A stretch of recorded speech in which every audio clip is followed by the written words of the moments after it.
morning, good afternoon, good evening. This is Paul Davis from Cisco. I'm just going to bring up my presentation now. Do you see? So hold on a second. Let's get into the old slideshow. So we're presenting LogRhythm and Cisco AMP Threat Grid for integrated enterprise security. My name is Paul Davis, and we're going to be presenting how Cisco and LogRhythm are working together to provide a more comprehensive, more effective way of providing enterprise security. Session, what I'm going to do is, in my part of the goal of my part of the presentation, is just to lay land out to explain how security is evolving, the new models that I'm encountering as I talk to CISOs and security operations teams from the world. And what we're seeing is that security needs to be more closely integrated, both at the process and the technology level. Key things that are sort of a change is security response. The way that we detect, block, and defeat malware needs to be intelligent and not stupid. And I'll explain the stupid thing in a second, okay? But basically, it's sort of not taking advantage of all the things that we have available to us to respond. On things is threat intelligence. And there's a lot of conversation about threat intelligence and what we can achieve. And the goals of greater comprehension, understanding the threat vectors, understanding what you should be looking for, and that visibility to be able to respond and detect where people are breaking in and how to defeat them is a key thing. And threat intelligence is a great enabler of that. To make that happen, use security solutions that are integrated. Sometimes we buy security solutions for a particular problem, but we don't really look about how truly to integrate them, both for the alerting and the monitoring, but also the response. And hopefully by the end of this presentation, the colleagues from LogRhythm, you'll see that it's feasible today to actually do this effectively and to be able to defeat these advanced attacks. So myself, I'm from Cisco. I was originally part of the Threat Grid acquisition about 20 months ago. I've been doing IT security for a long time. Yes, I have gray hair. That's because of an incident, not because I'm old. Well, that's what I tell myself. I've been doing security for a long time and in a variety of roles. I've been a CISO for Fortune 5. I've been CSO for critical infrastructure. I've been incident response.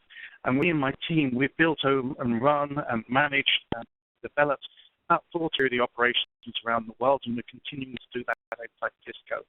So part of that is sort of providing that guidance and that knowledge. So we really are dealing with the same problems that you're trying to address, which is how do I develop a secure model for responding in today's threat. The thing is, when you start off every presentation, you talk about where we're currently waiting most, and it's kind of what I call the stupid model. And I'm just as guilty as anybody about this. We spend a lot of time waiting for something to hit us. All the war manuals out there do not say, if you see somebody rushing towards you, an army, some attackers, you don't go, okay, they're coming towards me, I'm going to close my eyes and wait for them to hit me. The one happen they choose. That's silly. You try and take them out before they get to your boundaries. You try and defeat them so that their attacks are nullified. And that's that waiting thing. So basically, and we spend our time waiting, but we don't see all the attacks. We don't see the surprise attack from the back and the big issue. So, yes, we have solutions out there that give us a perspective on what's happening around the world, but we don't leverage that information effectively. I built SOC, and we always had that obituary screen up in the security operations center, the TV screen showing the news events around the world. Do we use it? No. The globe spin around with all the points of activity. It showed what was on, but it didn't really help us protect the organization, the people, the assets of the company that we're looking after. And the real problem with that is all of these things is time. We do this stuff when we're doing trending and analysis. We also know that there are predictable patterns. Down here, there's like a pattern path. And so when we're trying to detect and do that, we know what's going on, but we still don't leverage that either. So intelligence, new tools that come along that enable that. But the key thing of all of this stuff is if we're in this waiting model, this stupid model, as I put it, is it actually makes our time to detect and respond more difficult. Because there's so much going on that we are overloaded with information, and we really need to get proactive in getting into that world of how to detect and respond effectively. do we get that? So the key things I get sort of talk about visibility and response. And building the working with security architects, the thing we always have challenge with is the lack of visibility. We don't see all the access points. We don't have all the tools. I don't have infinite budget when I'm building a security operations. I have to be very prescriptive as to where I look, right? And so that visibility can be kind of constrained by my existing tools not talking to each other. And we kind of look in one box and we stare at that one box and we see the other boxes, right? The thing is that because they're all separate tools, you have to have multiple systems all running and multiple people, and this person here knows how to do a tool here and uses a hammer, while this person only knows how to use a screwdriver. If I want them all to respond to an incident that's limited, so I've got to worry about, say, my email or my logs or my endpoint, each person is going to go off and do their own thing. And the other thing is physical. There are constraints on physical visibility. And, we relied on the span and tap port and taps, etc.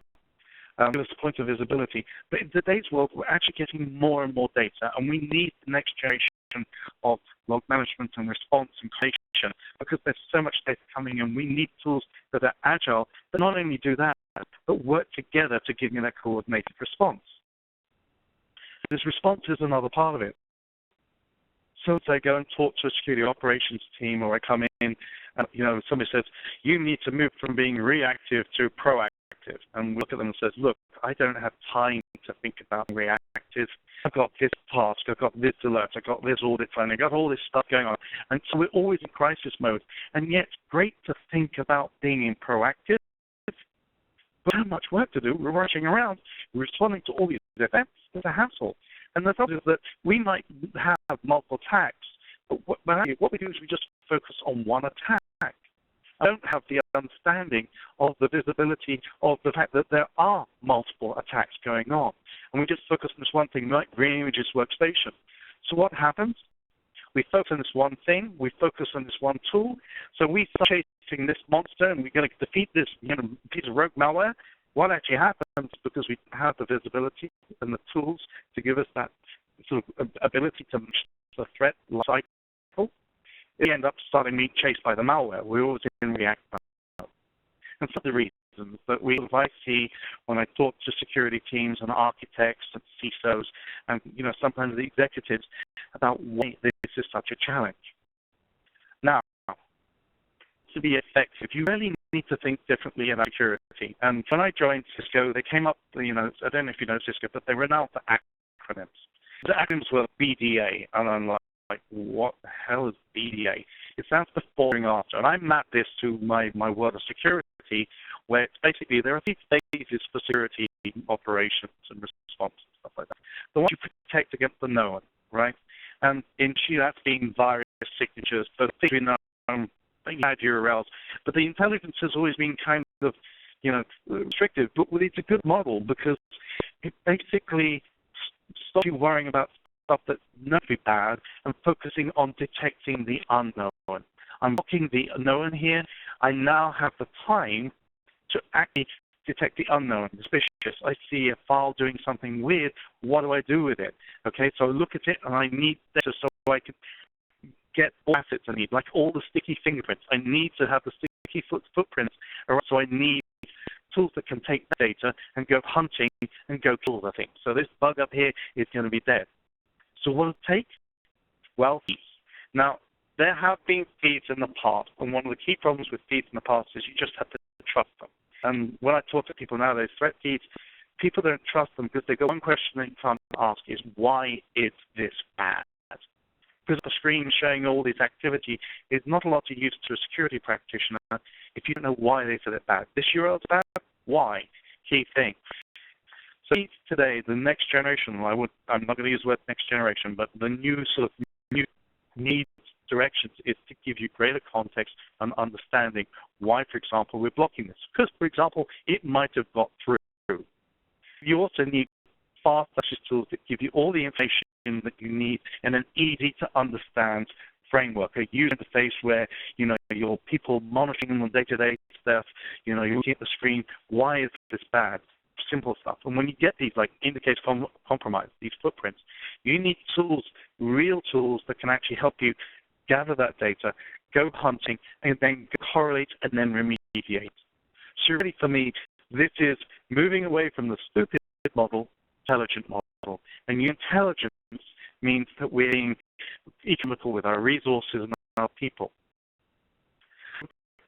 If I back for a second and you say, okay, you've got that, great, what does it take to require? Well, you need to integrate your resources, your visibility, and automation. This is a new world. You're seeing, the security operations teams understand that visibility is now a much bigger data set. Resources is not just the people that are doing it, but our ability to respond. And automation is going to be our saving sort of model for being able to handle tomorrow's attacks. And all of that is lifecycle management. If you don't have a good threat lifecycle management, if you don't have an infrastructure instead of tools, tables, effective threat lifecycle management, you'll always be in react mode and not moving to the intelligent mode. What I do, I think this is my last slide. I'm going to hand this back. I'm going to stop sharing and hand this slide over to Bruce. Bruce, there. Can you hear me? Okay, here you are, my friend. You've got the ball. Okay, I'll leave it to you.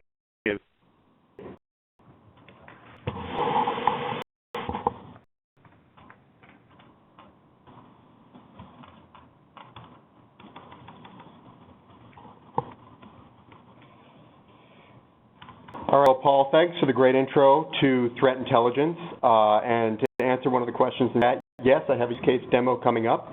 I'm going to start with a quick product review for those not familiar with LogRhythm or even SIEMs in general. To kick it off, I'm Bruce Deakyne. I'm a technical product manager here at LogRhythm.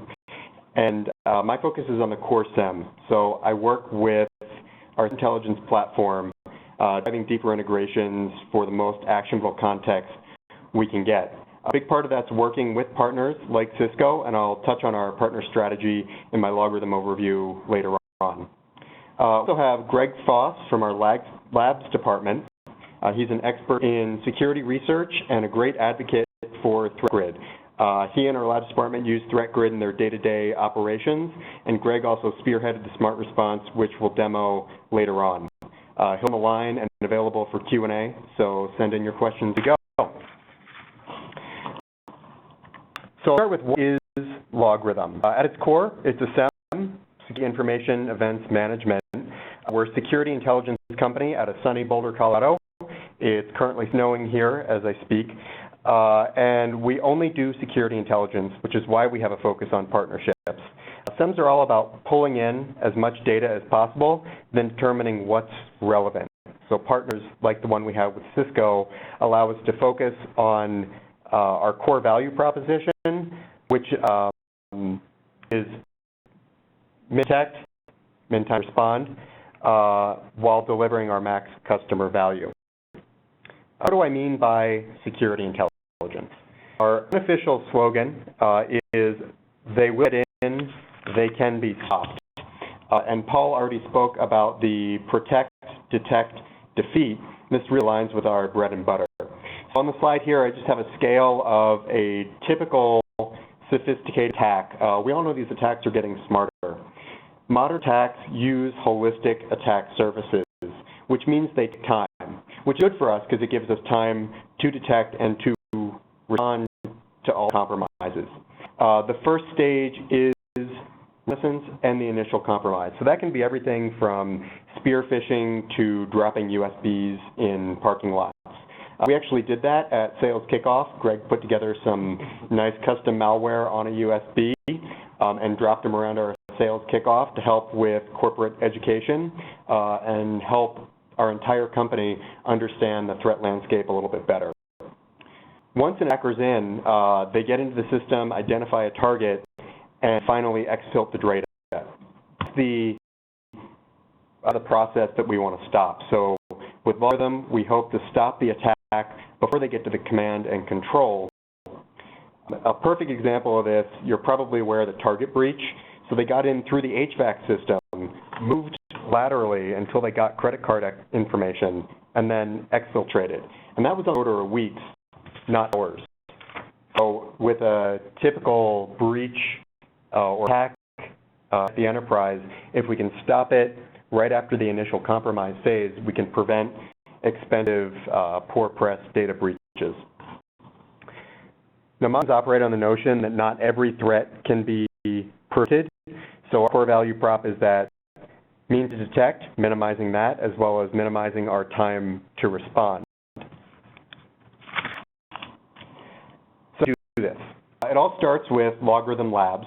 That's our group of security experts, and their role is to ensure that customers have the latest threat detection response capabilities right out of the box. To accomplish this, Greg and his team use Threat Grid and other tools for malware analysis.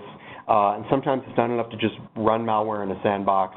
They need to do interaction with it, which Threat Grid allows. And through a variety of other tools, they'll write tools in our advanced intelligence agent, as well as compliance reporting needs. And they're constantly working to automate and improve the process for customers and themselves. So the knowledge base, and that gets sent to customers through the cloud. They're always on the latest version. And we have a program here at LogRhythm called Golden Nugget. So anybody in the company can submit a Golden Nugget with something that they built for our product using the product or third-party components, maybe pulling in something from Cisco or another partner. And labs can routinely incorporate that into a new knowledge base release, and engineering can do that as well. Go deeper into the demo on exactly how some of that works, but a recap of LogRhythm, it all starts with log management. We pull in log machine data across the entire environment, correlate that with other activity, but sometimes we don't get logs for all the necessary information. So we have capabilities like endpoint forensics, file integrity monitoring, and network monitoring, which can do things like identifying traffic, maybe who's watching Netflix or using Tor, and even file reconstruction of external attachments. That correlated, we have the ability to do some learning on user behavior, and use platform. You can even build on top of the out-of-box capabilities for new rules using the Advanced Intelligence Agent. Great. So now we have our overview of LogRhythm. We're going to see how Threat Grid and LogRhythm work better together. And intelligence is such a buzzword, but we want to determine how it's relevant. Paul painted a great picture about how we get that and make it actionable through SIEM. Here at the Gartner Intelligence definition. I'm going to do a quick through of the life cycle and then go into specifics on each phase. So it starts with pulling in threat intelligence data from Threat Grid into the SIEM. It'll detect potential issues with the environment for intelligence agents rules that labs have written. We can do additional searches when the alarm is fired and even spin up a case for case management, and SmartResponse to quickly mitigate the threat, and even submit samples back to Threat Grid analysis, which brings us full circle. On the right-hand side, you see the time to detect. On the left-hand side, time to respond. So this is the first step, pulling in Cisco threat data. So this is our Threat Intelligence Service Manager. You just provide it with your Cisco key, decide which feeds you want to enable, and also in a risk rating for confidence and severity on what you want to pull into your environment based on your comfort level. Automatically and downloaded at a certain interval, so it's kind of hit off, set it and forget it, one-time setup. We get into the real use case. So what's happened here is the AIE has detected a threat based on the data that Threat Grid's given us and fired an alarm. So on the card, you'll see a risk rating of A1. That's assigned by LogRhythm based on a number of environmental factors, as well as a severity assigned to the alarm rule by the labs experts that create it. And then you can see the metadata associated with the alarm on the right-hand side. But what's really going on? What we want to do is drill down and figure out what caused that alarm to fire. Now, in my example, I've done a drill down, and it pulls out just 2 logs, and my example was with the Cisco Next Generation Firewall. It pulled out data coming in from this IP address that Cisco determined was malicious for some reason, and we'll get into that reason a little bit later on.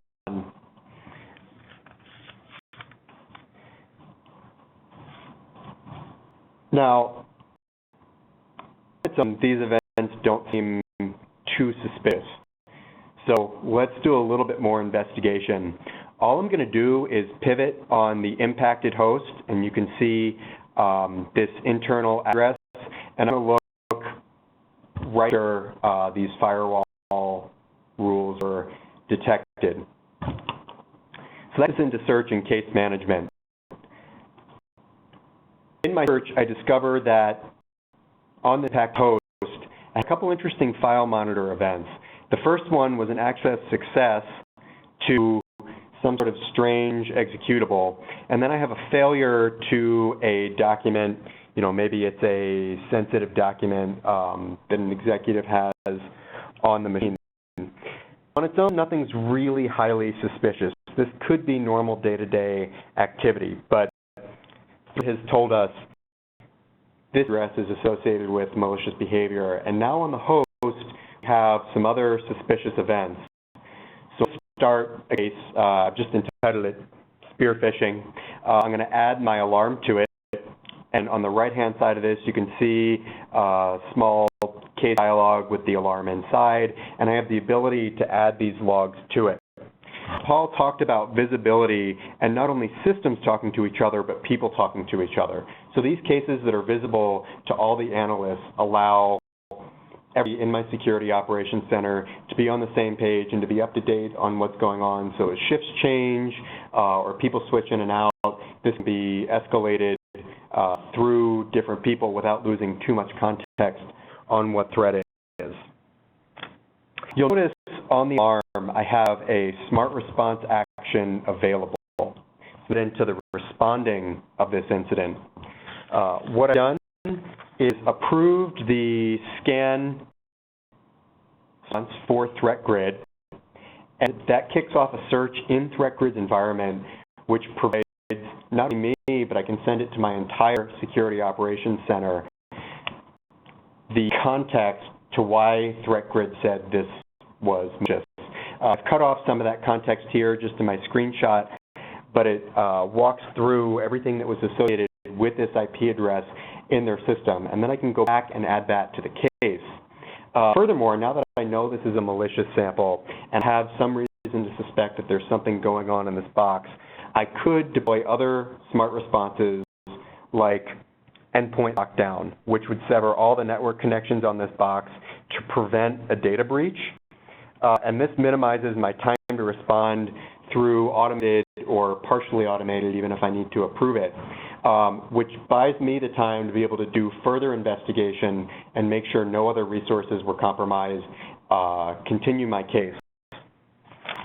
So now let's say I'm continuing my case investigation. Another analyst comes across additional evidence, maybe through a search, of a Word doc. This isn't a document, just a normal Word document, but I'll upload it to Threat Grid for analysis. And it turns out this document uses a exploit in Microsoft Office, and Threat Grid provides all the context behind exactly what it's doing. The really cool part about this is once Threat Grid analyzes it and knows about it, those artifacts are fed back into their repository, and we've come full circle. TIF can consume these new IOCs, which would allow us to detect similar threats in the future. So, Paul, if you want to jump in and talk about the Threat Grid analysis engine, a little bit what it's doing. I think we have a couple minutes here. Otherwise, we can just jump into Q&A. Okay, so Grid is a malware analysis and threat intelligence platform. We don't call it a sandbox. Basically, when LogRhythm sends a file to us for analysis, there's a couple of techniques that we actually use to determine if it's bad or not. The first thing to understand is it's not signature-based. It's actually based upon behaviors. Does this thing have a representation of a malicious behavior? Does it have a mutex, some registry entry in the memory that the malware developers use to track malware to just make sure that they don't overwrite each other, or sometimes they do overwrite each other and move the other mutation. So we do this, first of all, we do this static analysis where we actually look at the file. We actually run it at that point. We look at the PDF. Does it have a JavaScript?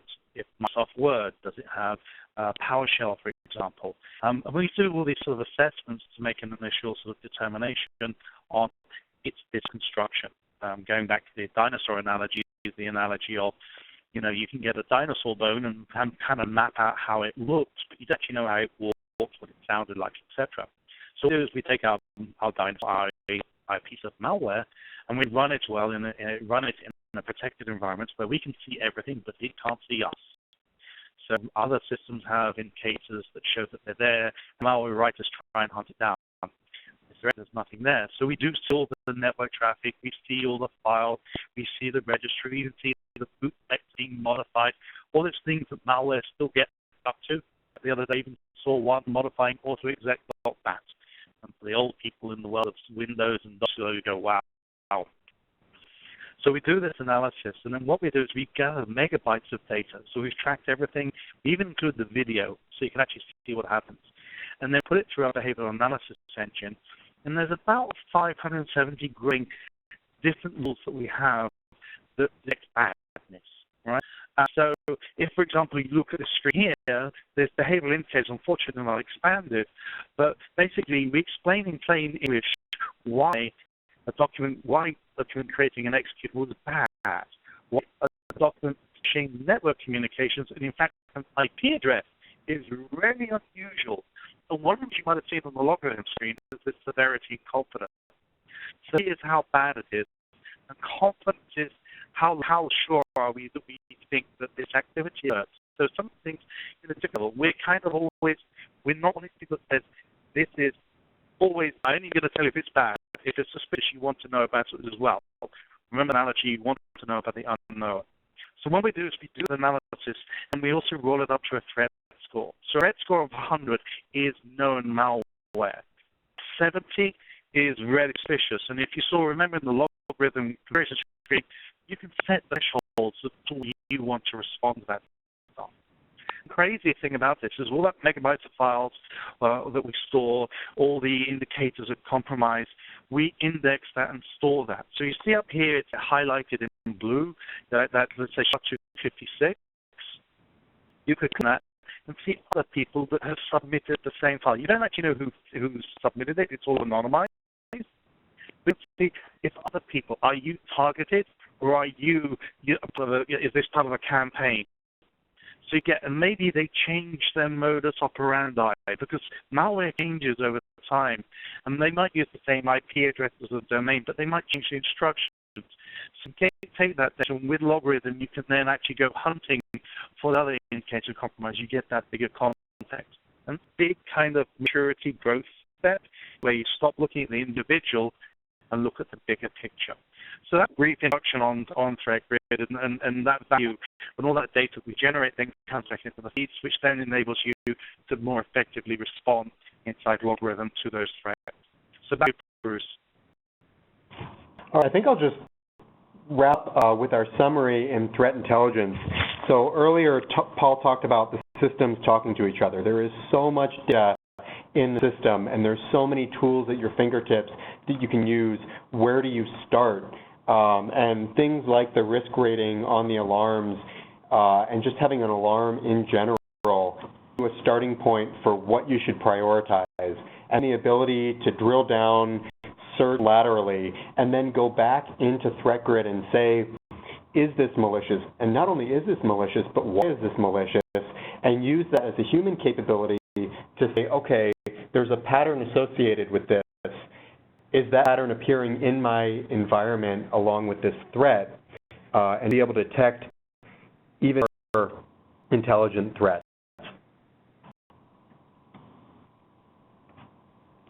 I think I'll conclude by saying attacks are inevitable. Studies, I think it was the Verizon report, said that over 60% of enterprises were aware of sophisticated breaches in the past year, and Greg can correct me on that statistic if I'm wrong, but it's startling how many attacks are out there, and we need the tools in place to be able to detect and respond to those as we continue to get more sensitive information like credit cards, social security numbers, et cetera, inside of our systems. Want to add?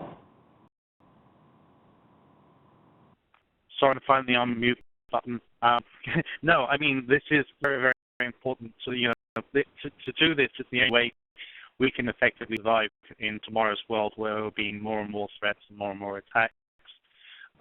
Using new sophisticated models to try and get in more advanced social engineering, and the way we're going to be able to handle it is through the integration of products and the ability to do automated response. So, actionable is far more important. There are lots of people that can stand around and pontificate about things, but the real things that matter is the person that takes action. And actionable intelligence is important. Visibility with the context of before and after, power of critical log management infrastructure model for be able to correlate all these events together with a very powerful threat intelligence idea. The threat intelligence that we're generating just in the malware analysis, the latest data center instance of Threat Grid, is going to be able to test 1.5 million samples a day. That's just one instance of data center. So the amount of data that we're generating that empowers this so that you can get intelligent and stop being stupid, people smile at, is key. So if there are any questions, please ask away. One right away, I think it was the most recent question asked. It says, are there any limitations using just AMP network, Threat Grid and LogRhythm? Do we have LogRhythm Network Monitor for flow analysis? So it seems there's duplication in that area. I think while there might be a small amount of duplication, they all have their value propositions. So with Network Monitor, we have the ability to see data flows that aren't captured by logs. And I think one of the best examples of this are file reconstruction of email attachments. So you could use, if you detected an account that was potentially compromised, you could see email attachments coming in to that account and then get that attachment, submit it to Threat Grid for analysis, identify the behavior that executed, search for that behavior on your system, and it's also a way to determine how the breach got, how the attack was initially compromised, maybe through a phishing attachment. So just a lot of tools at your disposal, but trying to streamline those and automate those is the direction that we're heading.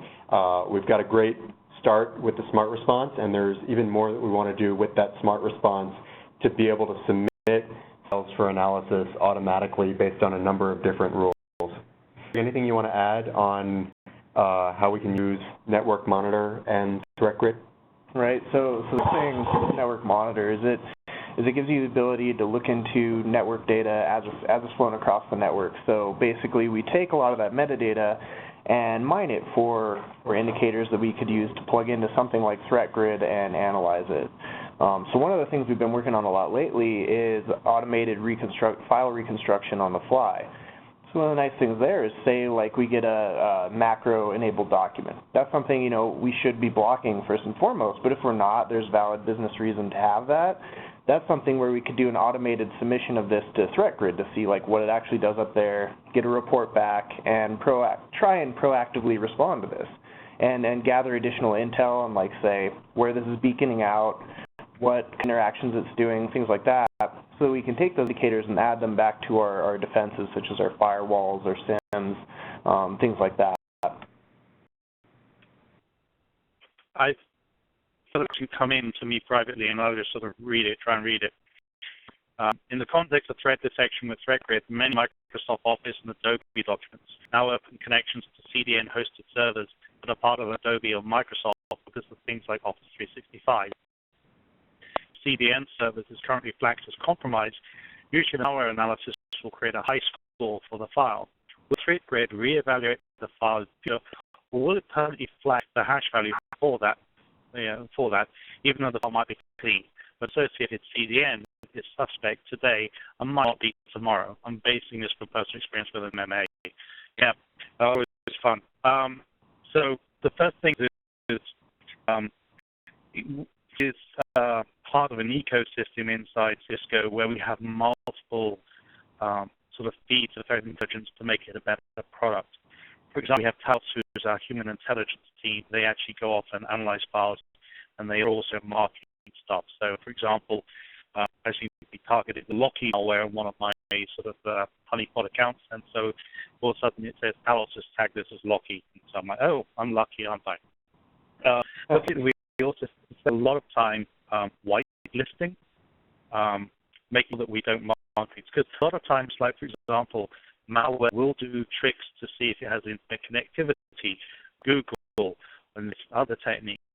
And we know those techniques, and so we're not going to say this is a bad file just because it reached out to the Microsoft update server. That's why we roll it up. It's not one behavioral indicator that marks a serious, which is why that threat scores are weighted average. So I sort of model of how do we prevent that? First of all, from being blacklisted because it's just to a known goods. CD have that. We've got OpenDNS. We've got those unless we've got cognitive, and all those teams are doing very specific analysis of web destinations. Do we reanalyze the file at a later date? No. However, the other side of this argument is that every time you submit a file to Threat Grid, we reanalyze it. So don't just analyze it one time and see it's bad. The important aspect of this is that malware does change at times. The original the original PDF or the JavaScript inside the PDF might be the same. The command and control server changes over time. So we're very proud of the fact that actually you can resubmit the file again and see how it's changed. First of all, that means you can interact with it and play with it, so change the operating system. But also because some of my customers actually use it to monitor the activity of a particular piece of malware, how it changes over time. So it is automatic, in manual, but there's nothing stopping people doing repeated submissions to see how it changes. All right.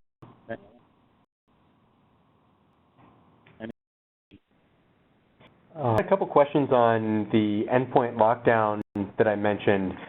So Greg, do you want to give a quick overview of that SmartResponse, and then sure. Maybe have Paul jump in on potential inclusions from AMP? Yeah, so the endpoint lockdown it's one of our smart responses, part of a slew of a lot of other smart responses that we offer. So basically, what a smart response is, it's integrations with the SIEM that can basically perform actions based on anything you can script out to happen on an endpoint, on a server, firewall, you name it. So one of these, the endpoint lockdown one came out of a need for a lot of our customers are dealing with ransomware attacks and things of that nature. So decided, what's the easiest way to just sever connections? Well, sever all connections so it doesn't spread to the share, stuff like that. So that's all the endpoint lockdown SmartResponse does. Now, we have a lot of other ones because you can chain these as well. So say, depending on certain rules that you see, you might want to perform multiple actions. One of them, we have a endpoint incident response tool that you can also lock down the system as well, but it also pulls a full report of the system. It gives detailed analysis of like what's in the browser history, what are the recent links they received in email, what scheduled tasks are running, things like that. You can also lock users out of Active Directory. You can modify permissions within Active Directory. a bunch of other things like that. And so the cool thing with SmartResponses is it allows you to just interact with your systems based on activities and alarms that you're seeing within the SIEM. We also like to tie into a lot of commercial products. So Cisco, we tie in with a lot of their products right now. So Threat Grid's one of the ones I'm working on. I know we have, I believe, PX Grid is another one that we're working on, and a bunch of other vendors as well. So whatever most of our customers are running internally, we want to try and help them automate as much as possible from a single point. I mean, the thing is that there will always be overlaps in certain areas. And so, for example, endpoint is a product. It's on the endpoint, obviously, and it's basically focused on the file at the process level, an active agent on that endpoint.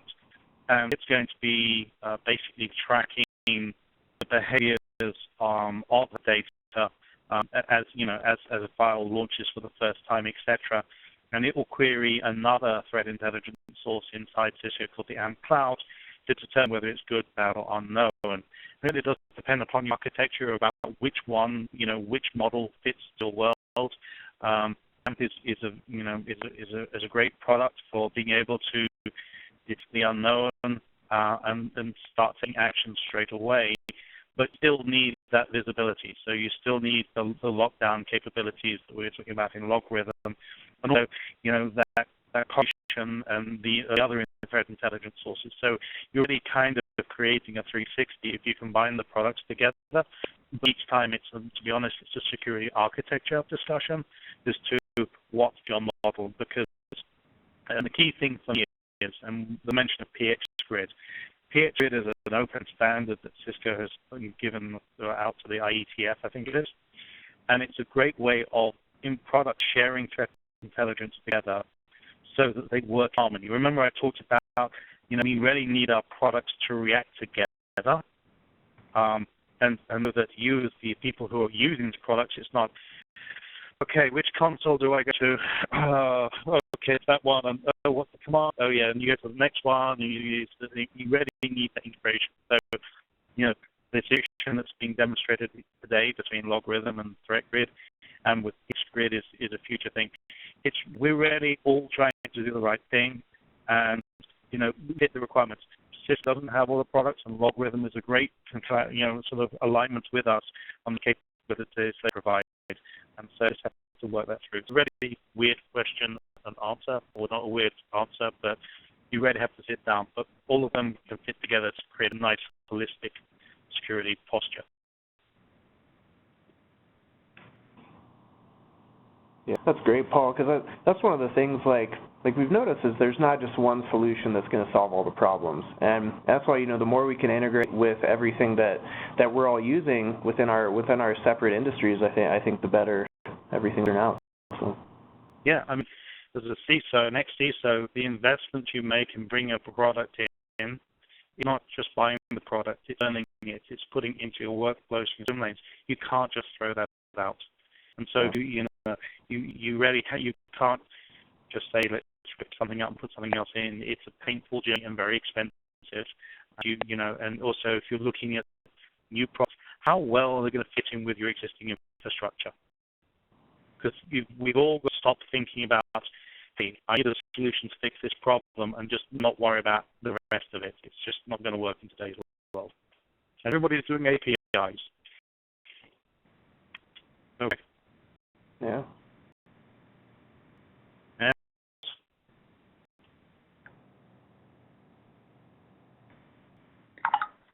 It might be all for the questions.